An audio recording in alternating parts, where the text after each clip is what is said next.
Hey everybody, welcome to episode 132. This is going to be the second part of my Creating Comic series. We're going to go over the tools, specifically the things you're going to need to do comics if you want to do them my way. And I'll show you how I do it and what I use, the whole 9 yards. So let's kind of get started on this. First thing, like I said, if you look at any book on creating comic books, they're going to give you obviously a section on equipment, tools, whatever they call it. You know, in this book here, it's just called equipment, and they go over a regular standard because all this, my books were done before or written before digital technology. So, you know, how to draw comics Marvel way, they call it tools, I believe, is the chapter, and they go over pretty much the basic stuff. Now. Obviously, the times have changed, and it's all digital now, at least for me. I don't do nothing traditional. I don't sketch in a sketchbook.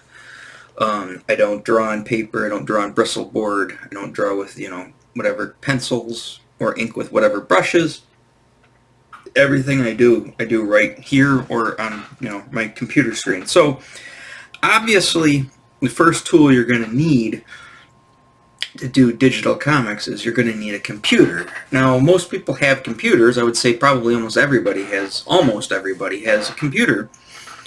But you're going to need a specific specs on your computer. Not anything super powerful, because nothing, you can go overkill, and I kind of went overkill about 5 years ago when I switched from, I wanted to get a desktop. And I also highly suggest doing this stuff on a desktop. Set up a workstation.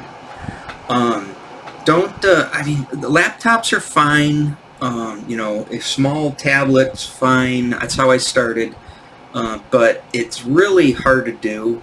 And a dedicated workstation to me, is paramount.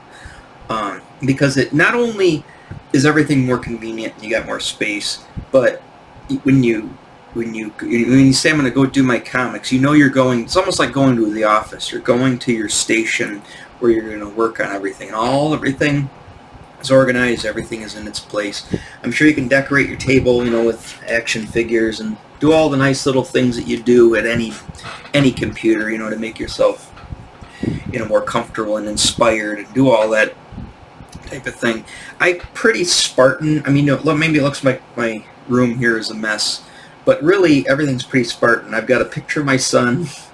I've got a little Galaga micro game. I've got my Dungeons & Dragons books. You kind of seen from a different angle. You've seen this in all my other videos. My PC is under the table here. I've got an L desk. Here's the other thing I totally suggest you get is an L desk. And the reason why is you want two separate sections. You want to be able to work over here with your keyboard. You can have the pull-out little thing that comes out. I don't usually use that. I just use to put other things to get them out of the way. But obviously you need a keyboard. A mouse. It's drive. External drivers are also paramount. You're going to want to store your stuff externally, and you're going to want to make backups. So, because if you lose stuff, you've lost it. So you're going to have to get some extra little, mine are all hooked up. I don't want to kind of pull them apart, but some external drives I suggest, like a 2 terabyte external drive, cost you about $60-70. Get a good one. Get like a Western Digital or whatnot. Don't get a cheap one, because you don't want it to fail. You want it to function. Also, paramount, you can't see it because mine's kind of stuck down to my table, but definitely get yourself a hub, a USB hub, because you're going to have a lot of peripherals plugged into your computer.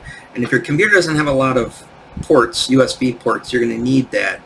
I specifically suggest one with about 10 and one with that's got individual power. Like, I can press the individual power and turn my stuff on and off without having to unplug it. Makes it a lot more, convenient to do that. I just got mine on Amazon. It's probably some, Chinese crap that, for like $15. But it's got 10 USB ports, and they've got individual power. And I do have stuff. I have 8 ports on my PC rig down there, my tower, that I hook up stuff. So obviously you want to put your tower in a nice comfortable spot. Mine's up in the corner of my L desk. And again, the L desk, you want your computer over here for your writing, your regular computer use, all of that stuff. And then when you draw, you want to be able to, get yourself a nice swivelly office chair or gaming chair, whatever. And this is technically a gaming chair. It's pretty much an office chair. When it's comfortable, because you're going to be sitting in this chair for a long period of time. I mean, a long period. Imagine on the minimum 8 hours a day sitting in a chair. As you can see, I've been sitting for a long time. I've grown second child. Anyways, one you're going to be comfortable in, an executive chair is great. Big Lazy Boy makes some, but they're really expensive. Those are really comfortable. So get comfortable, because you're going to be here a while. And again, your second L desk is where you want to put your tablet for drawing, and I'll get into the tablet itself. I've got like my stereo speakers up here because my stereo's over there. Fill it with things you're going to need. Pencil holder if you do need pencils for stuff. Just little things. And then have your monitor. I can't really. I'm not going to flip the camera, but I've got I think it's a 32-inch monitor for my computer. So like I said, computer is going to be the first tool you need outside of a workstation to put stuff, in your peripherals, chair, table. I mean, I don't know if they go specifically, but even back in the day, they talk about a workstation, And so you need a place to work, and a comfortable place to work. You're going to be here for a long time. Now I've got my window here, which opens up to my apartment courtyard, and that's kind of nice. But however, it's nice to have light, natural light, and to be able to not feel like you're totally isolated from the world. However, I got my blinds here I can pull. I usually keep my blinds pulled most of the time because it can get hard to work on this tablet here with light coming through the window. Luckily, the sun rises that way in my apartment and sets that way, so I never get the sun directly over this way, so I don't get the sun boring in through my window.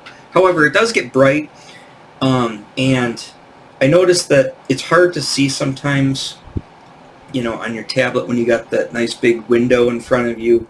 And it's just when it comes to coloring. Coloring seems like it's the worst part when you're sitting here. So I usually keep I'm pretty much in darkness, for most of the day working. I'll have the window open when I'm working over on the PC just to let some natural light in over here. But most of the time when I'm working on this side, I know what's out there. I like to look out the window, just like anybody would. Nice, comfortable, homey place. But when you're working over here, you kind of want to decrease as much glare as possible. Just imagine like you're playing PC games or video games. You're probably going to shut your blinds because you want to keep the glare off your screen, right? Same thing with here. You don't want the glare coming down, kind of throwing you off. So that's also a nice feature. I got my guitars next to me. So if you need to take a break and think, because sometimes it's hard to just sit here and grind for 8 hours. So you need to sit back. I sit back and I grab my guitars and I play my guitars. I listen to my albums while I work, or podcasts, things like that. And obviously you've got your computer right here. You've got your little work area. So this is the best thing to have. Now let me switch over to, see, make sure I got this all upright. Let me switch over to my other screen. Again, you also want to be able to have 2 screens too. So this will work off your second screen. Most Windows 10, I think you can power up to, I don't know how many screens, but you want to at least have 2 screens here and have that capability. Some people like a bunch of monitors, for having a bunch of stuff up. I'm not going to get that carried away. But let's pull up computers. So I purchased in Black Friday of 2017. I went from a laptop. I had an Asus laptop, which is pretty decent, but I was having trouble running some of the stuff. And then I went to a desktop. So I just bought an iBuyPower. I bought one from Best Buy, and I ordered it online because they had a deal on Black Friday that year. And I know it's been a few years since then, but the prices have obviously gone up. So if you look here on iBuyPower, essentially what I did was, if you get a gaming rig or a gaming computer, now it doesn't have to be a crazy gaming computer, but if you get a decent like i7 or higher gaming PC, that should be enough to cover the software use, multiple software being used at the same time. It should also cover, using, like I said, I'll show you. Dip a little bit into the 3D applications for modeling, and that is a memory. That really draws a lot of memory, especially when you're doing renders, because you're going to need, just like photographs, you're going to need renders to draw from. So that can be, that can tax your computer quite a bit. So I would assume a good, decent i7 or higher gaming PC. I mean, whatever your specs are. I think mine has, I can't remember how much RAM I have in mine. It's older, and I haven't updated the RAM. I should. I think I've got 16 gigs, I think, is what I have in mine. 32 obviously would be a better option, but you can see some of these computers are expensive, but I wouldn't go hog wild. I would get something like, what was I looking at here? I saw one. A 16 gigabytes, Windows 11. Now I'm not running. I'm running Windows 10. But what's the core on this one? This is about what I have, essentially. Actually, mine looks, I think I have this specific case here. Mine glows red. An i7, that's what I have. 12 gigabytes, I have a terabyte hard drive, a disk drive, and then I only have 128 solid state drive, which is, if you know anything about, I won't really get super into detail of that, but with computers, try to run everything off of your hard drive. Don't only run like Windows and your basic processes off of your solid state drive. That's if you have that capability. If you have solid state everything, you got a terabyte of solid state, you don't have to worry. This one's got 2 terabyte solid state drive, so yeah. And they got the GeForce RTX 470. I can't remember what mine is. Mine is not that powerful. Doesn't have that fancy one. It's got like a couple of steps down from there. I paid, mine would have normally been $1,200 back in 2017, November. I paid $800 for the Black Friday deal. And then I got a keyboard and mouse with mine, but I've switched it out since then. And then I bought a Samsung 4K 32-inch monitor. So I have a pretty good, decent-sized monitor. But, yeah, like I said, just go with if you're a gamer and you've got a gaming PC, you're probably set. You don't need much more than that. But again, you want to be able to run your stuff. You're going to store a lot of things. Obviously, external hard drives to save your work on, so you can kind of, also the stuff's, you can catalog it better, you can archive it better, that type of thing, because you're going to need to go into those files periodically, especially when you get into the business of selling your art, selling your comics. So, again, start with a decent PC. I'm going to try to watch the time here.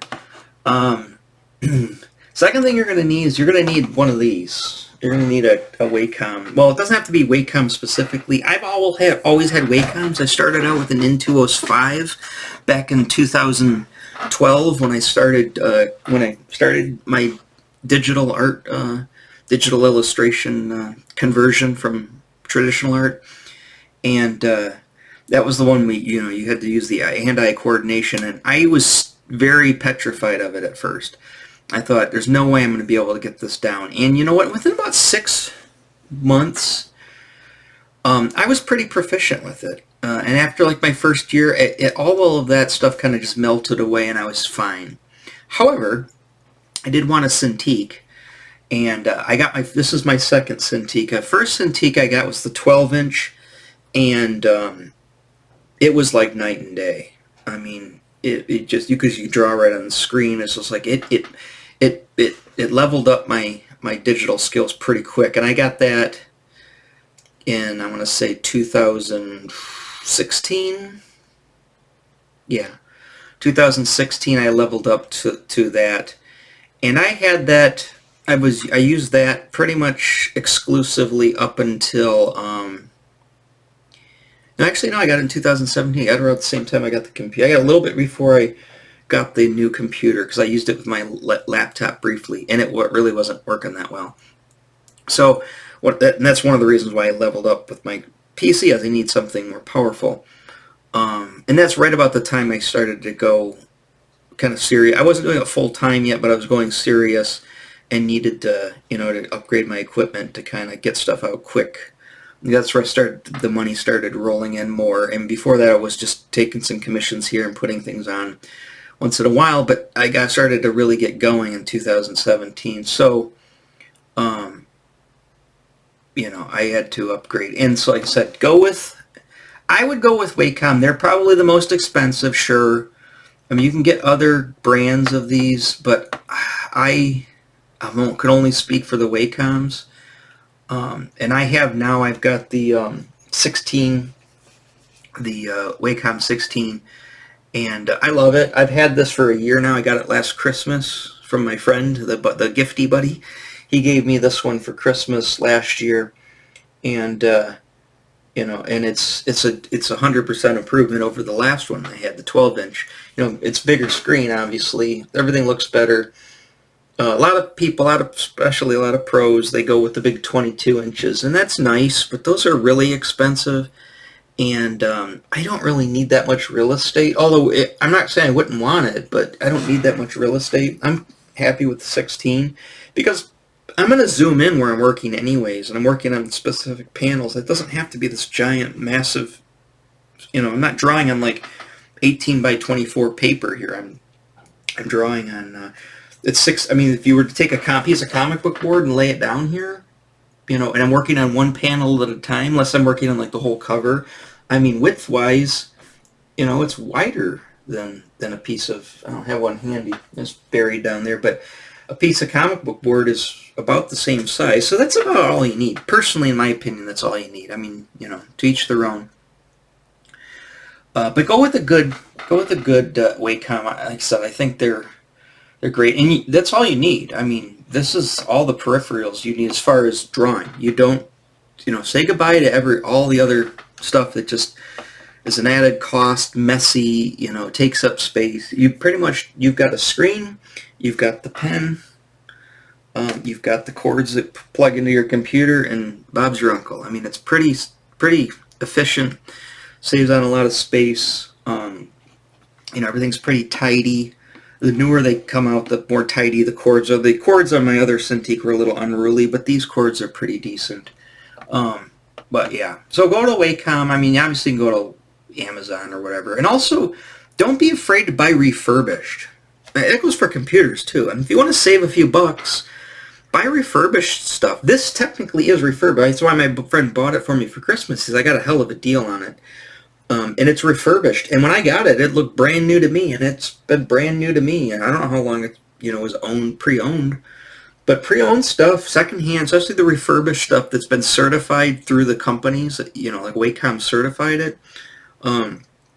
Save yourself a couple of $100, I mean, that's the way. I suggest that with anything for the most part, if you can find it. Find a deal on something refurbished, it's stereo, headphone, whatever. If you can find refurbished, and Amazon has a lot of refurbished stuff on there. You got to watch some stuff. Some stuff can be a little janky and sketchy, but I would say if you're going through something that's been, approved by the company, the manufacturer, I think you're pretty good. So, yeah, get yourself a Wacom. You're going to need a tablet. So we're already, way off base from what the original books would say on creating comic books. Next thing, you're going to need some software. And I've been using these for a very long time. And you can tell how old these are. And this is 7. I think I started with 6 when I first started. And then I upgraded, my friend upgraded me to 7, I think like the next year or 2 years after I started on 6. So 6 was the first one I started with. This is Autodesk Sketchbook Pro. Now this, obviously I have the disc, so you can tell how old this is. They no longer sell these in disc form. Unfortunately, and here's the thing that I'm an advocate, a strong advocate towards, and this is something you really need to take into consideration. And if you're a younger person, you're probably more prone to the modern philosophy, or whatever I'm going to call it, the modern way of doing things. But I own the disc. Don't buy a digital copy of something. Own it. I'm serious. Own the disc. Own the have a serial number and the physical disc. The only drawback is if the company no longer supports it, right? You're kind of screwed. So, and the thing is, Autodesk no longer supports this. So I can't get anything new for this. The last update, I mean, they still get the last update. The last update for me was getting the inking tool. I don't know if you know anything about this program. That's how long ago it was. Like I said, I got this in probably 2013, 2014, and that's what I've been using ever since. You know, I haven't upgraded. I don't like Photoshop. I never have liked Photoshop for multiple reasons. I think the biggest thing in Photoshop that I don't like was the fact that you can't move the paper. You know, I can't just sit there and draw straight on through the entire drawing process. I've got to be able to move that paper like you're moving a piece of paper on ground, because I have a natural tendency. I've got this movement and this movement, meaning, you know, to get the right lines I want, right, I draw with my elbow, and I suggest this isn't going to be a drawing course on how to draw. It's how to create comic books, but you should know from drawing courses or drawing class or whatever that you want to draw with your elbow. You don't want to do this all the time, staccato, and always draw with your wrist. If you want a nice smooth line, draw with your elbow. And the problem is I'm right-handed. I've got this maneuver and I've got this maneuver. So unless, you know, all my lines are going to be going the same way, which is impossible, you're going to have to move the paper to how you can get that line. And if you're using Photoshop, you can't do it. At least not that I know of. I don't believe they've changed that, but you can't move the paper. And in both software that I use, and primarily the drawings done in this program, you can move the paper. So, and you know, if people, the other program that I'm going to tell you about too, most people use that primarily. A lot of people don't use this, but this is just what I started with, and I really love it. I've mastered it, and I've pretty much pushed this program to its fullest, pretty much to what you can possibly do with it. You know, I've been using it for 10 years now, you know, more than 10 years. So I've gotten pretty good at it, you know, and I use this almost every day for the last 10 years. So I've gotten pretty good at this one. And I said I got it up on the screen there. I suggest if you can get a copy of this, get it. This is the other problem. You can get this now, but you have to rent it. It's just like Photoshop. This is why also why I don't use Photoshop. Is it's a subscription base now only, unfortunately. I hate that. Can't stand it. Never fall for that stupid bullshit.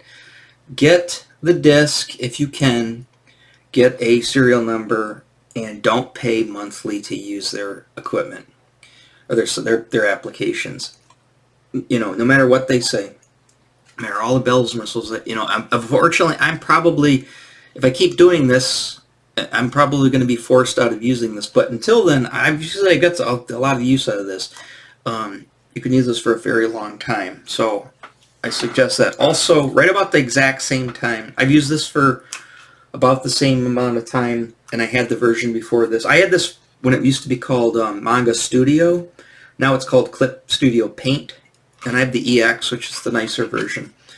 And I've been using this ever since. And again, I have the disc, I have the serial, I've got the, you know, the serial number, and this one, I believe you can. It's still supported. There's probably a newer version of it. But this Smith Micro is the company, and I'm sure they still support it. Sorry, that was just the thing. There's Smith Micro or Clip Paint Studio website. They still support it, and you can obviously get to all the stuff the downloadables through the application in the the drop down menu. I haven't bought anything for it, and I've never really updated it for the most part, even though you can, because I don't use this primarily. Most people who do digital comics use this pretty extensively. They draw in it, they ink in it, they letter in it, everything. All I really use this for, and I'll pull both applications up to show you, but all I really use this for is to construct the page. I do all the layouts in this, so I pull up, here I'll show you. I pull up, here's the program. I'll go in here, I'll hit new, I'll pull up a comic, right? I've got it set up to 11 by 17 at 300 DPI, that's what I use. And I pull that up. Again, you can get more into what that means, the DPI and all that stuff. But I draw it to a real size of real piece of comic book paper, 11 by 17. And I usually put a grid on it so I can do my panels. So now I'm starting to lay out, and then I'll grab the panel tool and I'll start laying out. I don't know why it's defaulted to red. There's also a way to change this stuff, and I've been using this for a very long time, but I'm also lazy, so even though I can set things up to be more efficient, I just fix it. I want to go to black. I usually use 10 points for this specific size. It's about, sometimes actually lately I've been decreasing this down to 8 points, so my panel borders are about yay big. Okay, now, and I'm not going to, I'd have to make a video unto itself, a whole series on how to use this, but to get like breaking panels and to do all kinds of the fancy layouts and stuff, you can do it. Obviously you can have diagonal panels, whatever. You can make round panels, curved panels. You can do basically anything you see in a comic book today, but it's tedious, and it takes a lot of explanation. Like I said, I'm not really going to get in. Maybe I'll get into that a little bit in the breakdown section.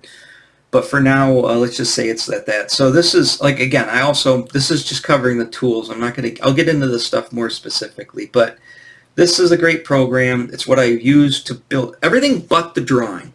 All the drawing is done Sketchbook, right?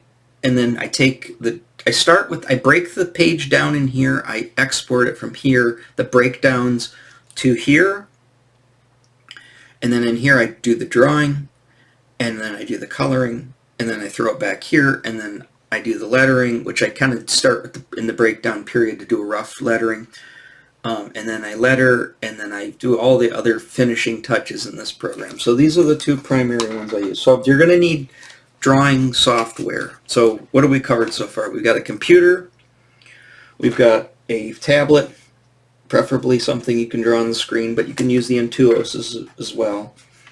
And you've got software. So we're at that point. The next thing you're going to need outside of the next thing you're going to need is, unless you have a professional model or professional models, to use at your beck and call, and obviously, which takes time, money. It's very difficult to have models. Or you can take your camera, obviously, and go out and shoot models. If you got friends that are models, blah, blah, blah, you want to use those models, the whole 9 yards. But if you're like me, and you do this stuff pretty much in a bubble, pretty solitary work, I don't have access to any of that. Outside, like I said, there is the action figure technique where you take pictures of action figures. That can work, just like your mannequins. They used to have, they even mention it in a couple of things here, those drawing mannequins. I found those to be useless. They're cool to have on your desk because it makes you feel like an artist, but really at the end of the day, I find them completely useless. So you're going to need a model. And primarily, if you're doing comic book work, you're probably doing, it doesn't have to necessarily be superheroes, but it's going to be stories of people or humanoids of some sort. Whether it's like the shows down there, they got orcs, you're doing aliens, you're doing, furry people, anthropomorphic people, whatever. You're going to need to draw figures. I mean, if you go into any book, there's a whole section on drawing figure drawing, right? And, and it's a chapter unto itself on how to draw the figure.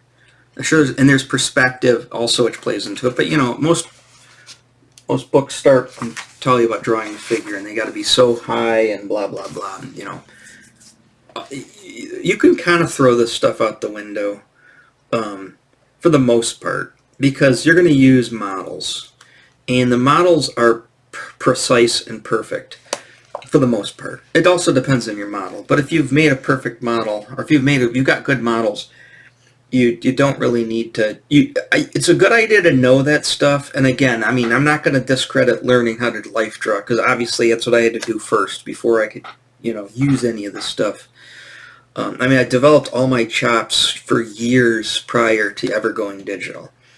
I've taken countless college courses. I've taken high school courses. I've done, you name it. I've watched thousands of tutorials. I've been drawing figures my entire life.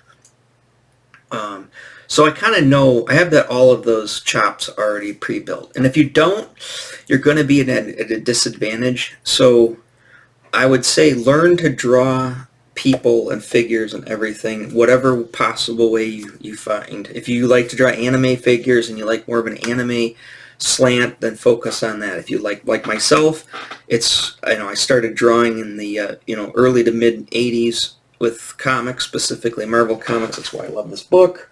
So my figures have a tendency to look more like traditional comic book characters. But like I said, you're going to need a model, and Daz is 100% free for what you need. You can buy stuff for it. You can buy downloadable content. However, for what you specifically need it to do, you can get away with free, within reason.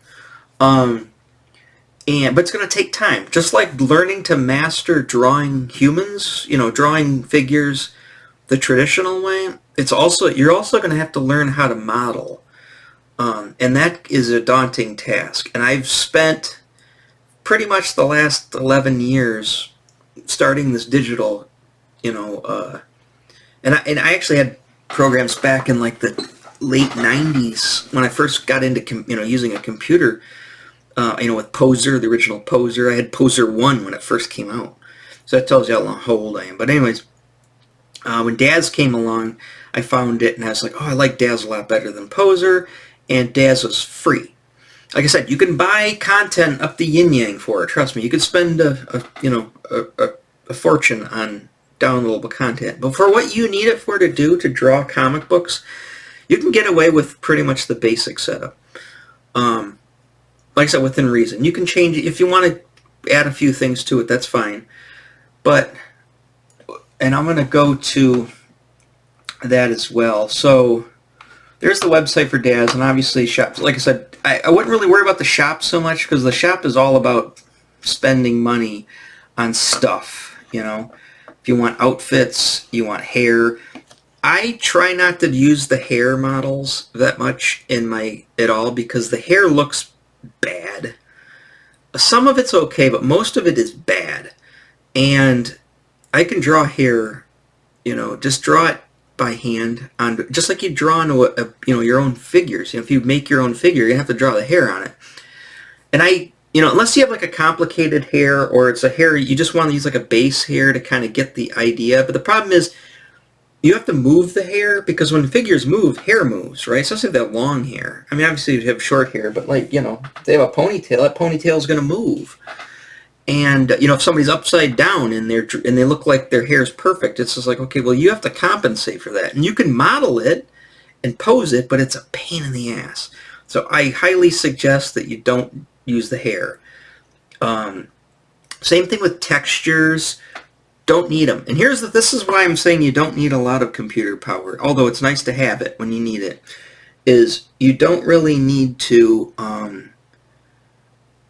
you're not modeling the textures. So your renders are going to be very simple. And you're not going to use iRay renders. you're barely going to use the whatever they call them, the other ones. I can't remember the name of the top of my head because I barely use it. I use the basic, whatever it's called, basic GL or whatever, basic renders, which instantaneously renders, no wait time. You're going to hit render on a 3000 by 3000, which is primarily about the size of each panel that I use as far as my renders, and you get them quick. You get them very fast. Because like I said, I just need the basic information. I don't need all of that. I'm not going to... like I said, you'd spend a fortune, you'd be there all day trying to model your figures exactly how you want them to draw. Because like I said, you're not creating 3D images. You're creating drawn images. So there's no reason to do that. Now, I'm going to go to the program itself. It's pretty basic. I can, like I said, you can get into this pretty, and again, this is just like the other programs. This is a series on itself, is how to use this. And I'll probably am doing it sometime to kind of show you how I've done it. I have not mastered it by any stretch of the means, but I have gotten really, really, really proficient with exactly what I use. So I'm going to show you how I do this. I'm not going to show you. I've got some secrets in here that I will probably share in it. But actually, I'm not going to, because this is going to take a while. I'm not going to get into it super detailed to this, because like I said, we're just going to the tools. But basically, you need an actor or figure. And I've built a custom figure off of the Genesis 8 female and the Genesis 8 male. Yeah, obviously, you need a male and female. I'm not going to get into the gender issues on any of that, and it seems like that has kind of permeated into this particular program with the Genesis 9 model, where it's kind of like it's a gender fluid figure. Like I said, I'm not going to get into any of that, right? I'm not going to give you my opinions on that. However, for simplicity's purposes, go with the Genesis 8. You have a Genesis 8 male and a Genesis 8 female. If you want to create some hybrid in between, you can go ahead and do that. But for the most part, a dude and a chick, that's what you need, right? And I use the basic models, but I've modified mine to be a little more like a superhero. And as you notice, like any artist, whether it's John Byrne, whether it's John Buscema, you've noticed that all of their females or all their dudes kind of look the same, even though they've got different costumes, they've got different hair, they've got different body features. For the most part, they're all the same two dudes, right? And that's kind of what I use. I use the one I specifically built, which you can customize, just like a video game. Just like building a Skyrim character. Hell, I think Skyrim uses Daz stuff. But yeah, and I've got a lot of different figures I try out, but I usually just stick with the basic one that I've made. But you can go with the basic female, which is free. I had to get a couple of downloadable contents to kind of modify the basic, which you can do. But for the most part, if you just want those two figures, and you'll need the morphs. I think the morphs are free now for Genesis 8, because they have Genesis 3 and Genesis 2 prior to that. And I've used them ever since Genesis started, with Genesis 1. But, and before that they had the Victoria and the Michael figure, which are also the same ones in Poser. But, yeah, you can, I'm just checking the time. So you can put those into your like I said, you'll need the morphs, and the reason you'll need the morphs for a few different reasons. You're going to need the morphs because you want to be able to change the body proportions. Like if you need a really big dude, big muscular dude, you're going to want to be able to change the body type, body size. Same thing with female. You want long legs, or short toe, big chest. Whatever you want to do, you're going to need to be able to at least basically customize those different parts. And again, this is more getting into a tutorial on using Daz, but at the end of the day, you need that. And then, like I said, with textures, I will match the textures from my colors that I literally use, and I'll just check them out and see what they look like sometimes when I build my models. Most of the time, I use the models just like I use a mannequin. Just go with a all white. just, you can literally take all of the textures in it off of it, and it just becomes a white plastic model at that point. And I don't even use lighting for the most part. I just use the regular headlamp, just so I can see, lights and darks and foreshortening and stuff like that. But you can use the lighting technique, set up lights, to dramatically light the figure. But anyways, you could do that. And the reason why, if you want to use an all white, it's just like drawing from like black and white, or drawing from a artist's mannequin. Is it soaks up the light so you can see how the shapes are. There's also, as in this book, they also talk about how you break down objects into shapes and how they exist in three-dimensional space, right? Well, you can make primitives in here. Primitives are basically shapes, and you can, like, if you needed to draw this, Fantasticar, I think it's a Fantasticar, it looks like it. You can take a box, a cube, and then make a smaller cube. You can change the sizes and the widths and shapes of the cubes in the thing, and then you can do another cube, right? And then you can move the camera to this angle. Now you see those cubes in three-dimensional space, and you can render that to a flat image that you can use. You just basically trace those boxes right down into your panel, and then you can draw your Fantasticar right over top of that. And everything's the perspective. If you set it up right and you use the camera correctly, your perspective's spot on. If you use the picture plane, there's also, like I said, there's lots of advanced techniques where you can kind of break the picture plane or break the three-dimensional space to kind of compensate for a comic book, because comic books don't always adhere perfectly to a three-dimensional space.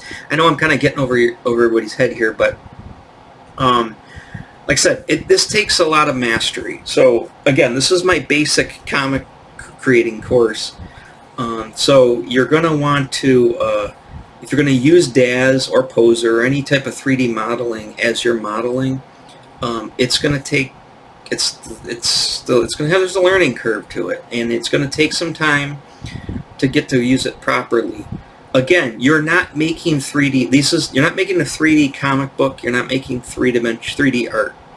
So there's a lot of it. I would say 60% of it you can just toss out the window. You don't even have to worry about. Whereas somebody who's making 3D art does have to worry about that stuff. You need reference, is what you need, and reference to draw comic book stuff, especially the way I do it. It's pretty basic. So I highly suggest using a program like this, but again, I think you should use it strategically, and you need to have a clear goal of how you're going to use it. And I think you'll be able to do what I do. I mean, like I said, I've been working with this and experimenting with this for over 10 years and how to specifically use it to exactly what I need. And I pretty much, like I said, I'm not going to say I mastered it, but I've gotten very, very, very proficient with it. And it saves unbelievable amounts of time when it comes to drawing. I mean, I can go from a script, right, and start laying out and get to basically go from script to finished page. I could do one full page in 8 hours. And if I work 8 hours straight, I can get the page. In order to do that without like these little extra tools and little helpful things, it would take me years. Or not years. It would take me lots of hours. Sorry, years.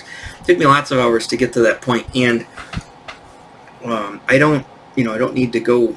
I don't have time. I've got to get this stuff out. I've got to make money. I've got to keep these things going, and I've got to keep the people, my clients, the people that give me commissions. I got to get their stuff out as fast as I possibly can. And again, I mean, I was really fast, but you know how life is. Life kind of gets in the way, and especially right around now, the holiday season, I've got some family things going on. It's been really hard to get things out as fast as I used to.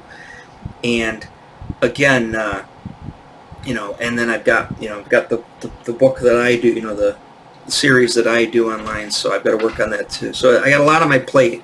So anything you can possibly do to speed up the process and to give yourself a leg up, and get the stuff done out, use it. Like I said, it doesn't matter your end product is what you're looking at, and whatever you have to do to get there. If you have to do handstands, do handstands and shoot arrows with your feet, you're going to have to do that to get to that point.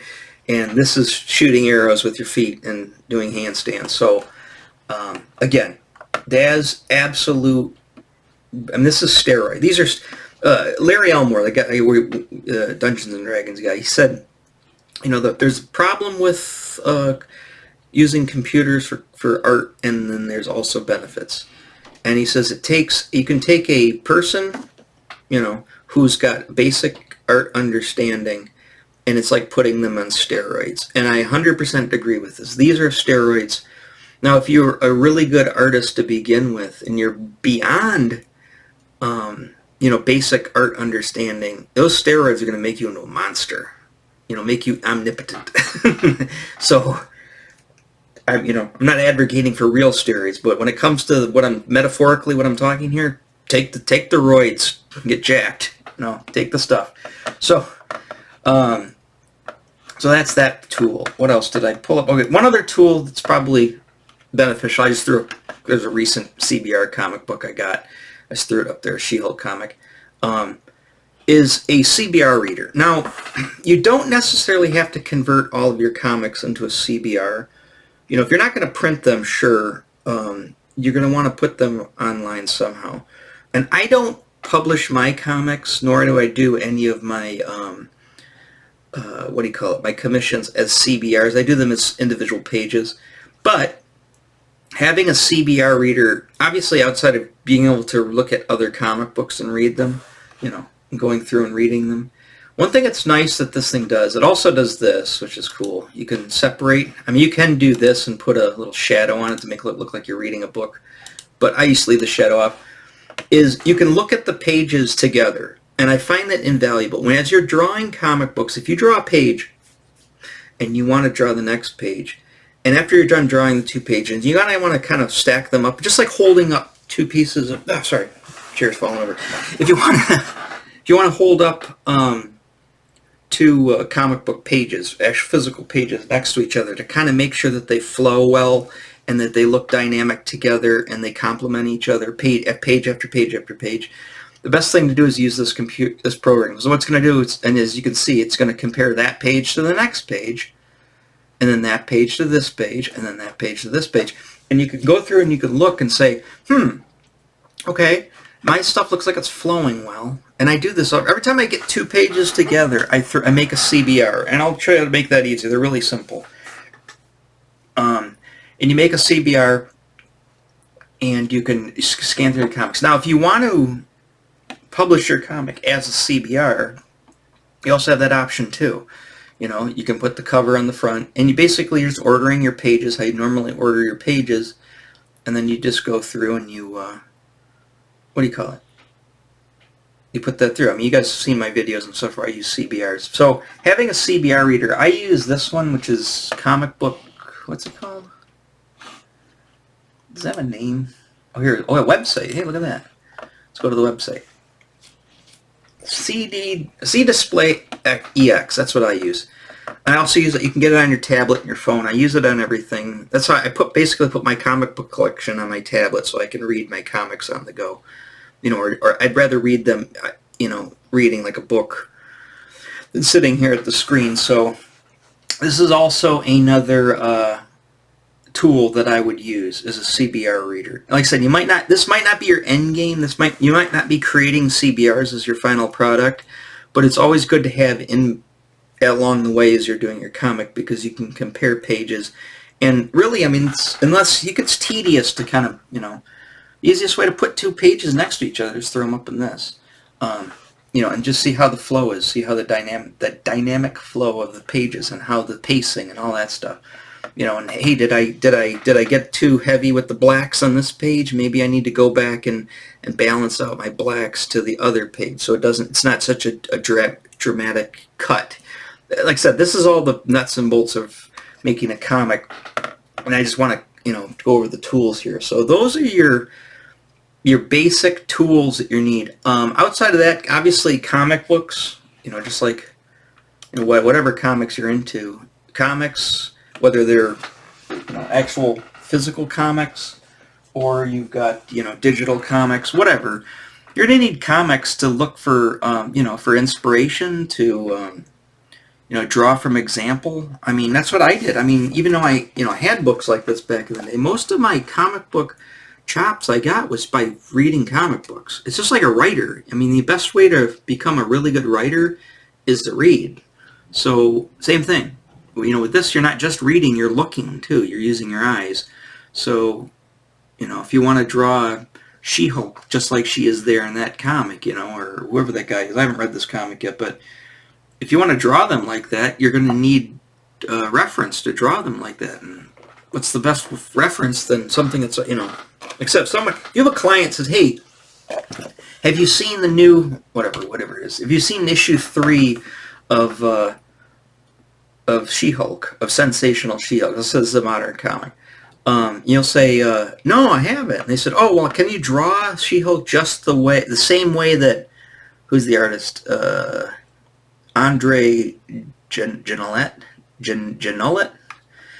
Yeah, how this Andre person, this person, it's like, I want you to draw it just like how they draw it in issue number 3. Oh, okay. So you're going to have to get in issue number 3, you have to look, and you're going to go, okay, how does that person draw that? Draw She-Hulk. Oh, okay, so she kind of draws her like this, the hair's like that. Alright. Okay. Hey, I want that specific outfit that she's wearing. Well, you're gonna need reference, and there you go. There's your reference. How to draw that same character. Obviously, this kind of goes out the window when you're drawing original characters, but if you're drawing fan art, or you are drawing licensed art, you could be a fan artist drawing pre-existing characters, or you can be doing licensed art, by the actual company. And they're going to be pretty, obviously they're going to want things a certain way, so you're going to have to be able to figure that out. I mean, obviously this person draws different than some other person, and, like John Byrne's different. Obviously you can put your own style to things, and that's what I kind of do. I look at other people's art, primarily the older masters, and I try to draw like John Byrne, I try to draw like John Buscema, a little bit of Arthur Adams thrown in there. I try to draw like those artists, but with my own take. And between me creating my own models in Daz, so that they kind of look a little bit more uniform, and I spent time designing how I want the noses, how I want the facial features, how I want the bodies to look. That's all my interpretation. So basically, it's my style. And then, of course, the way I draw the characters, the way I draw the hair, the way I draw the costumes, the way I set up all of those design decisions are all your style, or my style, specifically. So your end result is going to be a combination of all of the influences and all of the reference that you've taken in, mixed with your own, sense of design sense. And style and preferences and all of that stuff. And that's what's going to create your definable comic. And hopefully you can build a following of people who like what you do. And once you got that following of the people who like what you do, then you can start monetizing it and start making money. Because people will pay. If they like what they see, people will pay money. I know, despite the economy, despite inflation, despite all of that stuff, trust me, I've been doing this for a while, and people will come. If you put out enough work of quality, and you really work at your craft, and you really come up with some good stuff, people will come. They'll see it, and they'll like it. And I'll get into, it's not really tools here. I'm going to save sections towards the end of my series on how to actually do that, and how I did it, and what was successful. But, yeah, I would, take all of this stuff into consideration if you're planning on making comics. I mean, if you're just watching this because you generally just want to see how I do stuff, or you just want to see how a comic book artist works, that's great. If you're not going to actually do your own comics, somebody said to me, it's like, oh, I'll watch the series, but, I can't draw a stick figure. Well, that's okay. You can get something out of it. There's stuff to be, it's entertaining too. It's interesting, I hope. So, but if you're somebody who's aspiring to do what I do, then I would pay close attention, because every little, and I constantly listen to other people and watch other people and see how other people do things. And it's just like a salad bar. You just take what you want, take what you need. Maybe I don't want to draw like that, but hey, he or she has a great idea on that. And so I never thought of that. You pick stuff up. I mean, it's like anything. It's like playing guitar. It's like playing tennis. It's like playing any hockey. I mean, cooking. Everything's the same way. You're learning by example, and you're taking techniques and stuff that you pull from anywhere. This isn't like magic or anything. This is how the world works. This is how creating things work. Just in this specific case, it's comic books. So I'm getting towards the top of an hour here. So, like I said, I want to keep each one of these parts to about an hour. But again, just a quick refresher. For tools, you can, like I said, you can say goodbye to all this stuff if you're going to work 100% digitally. So don't worry about buying pencils and erasers and ink and pens and T-squares and right triangles and ellipses and templates and yada yada yada. Just throw all that, none of that stuff is applicable to this for doing digital comics. You can do it 100% digitally. So first thing you're going to need, obviously, when it comes to drawing computer-aided comics, is a computer. I mean, it's the heart of everything. It's where you get your inspiration. It's how you write your scripts. It's how you talk to your clients. It's how you put things out there for people to see. It's how you get paid. It's how you manage your taxes. I mean, everything is done in your computer. So get a good computer if you don't have one already. And like I said, I personally opt for the gaming PC. It just seems like it's not a crazy one, but I mean, it's got enough on it that's going to, help you. And obviously storage, there's all that peripheral stuff. So a good computer is number one. Number two, you're going to need one of these guys, or an Intuos, which is the one without the screen, which you have to have good hand-eye coordination. It's a little hard to get doing, to start doing, but you'll need a Intuos. I don't have mine. I sold mine on eBay, on eBay. Some girl in Japan, some Asian girl in Japan. So anyways, it's been long gone since then. So you're going to need a drawing tablet of some sort, because you can't do it with this. Now, if you make digital comics with 3D models specifically, and you're not drawing anything, you can probably get away with just a mouse, because using the DAZ, I have to use my mouse when I use DAZ, because you cannot use DAZ with this. It doesn't work. It's completely hard to do. And I do all my DAZ work, I do it with a regular mouse. So there's that. So you're going to need a tablet. And then, of course, you're going to need software, art software, specifically comic book, comic Clip Paint Pro, which is, like I said, used to be called Manga Studio. This is for making comic books.